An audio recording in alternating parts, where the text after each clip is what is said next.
ನಮಸ್ಕಾರ ಸ್ನೇಹಿತರೆ, ನಾನು ನಿಮ್ಮ ಪ್ರೀತಿಯ ಯುವರಾಜ್. ಜನವರಿ 20ರೊಳಗೆ 2900 ಮನೆಗಳು ಹಾಗೂ 1000 ಕುಟುಂಬಗಳಿಗೆ ನಿವೇಶನ ಹಕ್ಕುಪತ್ರ ವಿತರಿಸಲಾಗುವುದು ಎಂದು ಸಹಕಾರ ಸಚಿವರಾದ KN ರಾಜಣ್ಣರವರು ತಿಳಿಸಿದರು. ಮಧುಗಿರಿ ಪಟ್ಟಣದ ತಾಲೂಕ್ ಪಂಚಾಯಿತಿ ಸಭಾಂಗಣದಲ್ಲಿ ಶನಿವಾರ ನಡೆದ ಪಿಡಿಒಗಳ ಸಭೆಯಲ್ಲಿ ಮಾತನಾಡಿದ ಅವರು, ಕ್ಷೇತ್ರದಲ್ಲಿರುವ ಅರ್ಹ ಬಡವರನ್ನು ಪಿಡಿಒಗಳು ಗುರುತಿಸಿ ಮನೆ ಹಾಗೂ ಹಕ್ಕುಪತ್ರಗಳನ್ನು ವಿತರಣೆ ಮಾಡಬೇಕೆಂದರು.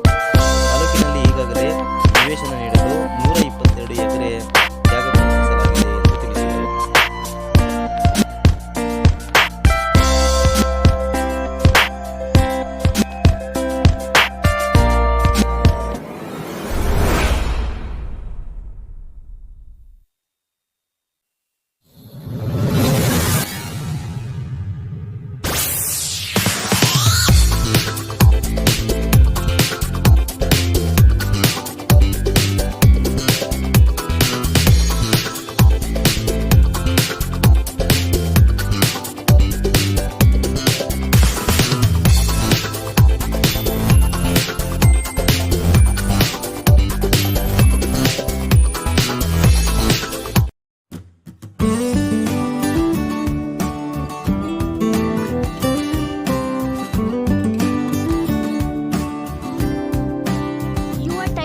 ಕರ್ನಾಟಕ ವಾಹಿನಿಯನ್ನು ಸಬ್ಸ್ಕ್ರೈಬ್ ಮಾಡಿ, ನೋಟಿಫಿಕೇಶನ್ಗಾಗಿ ಬೆಲ್ ಐಕಾನ್ ಕ್ಲಿಕ್ ಮಾಡಿ.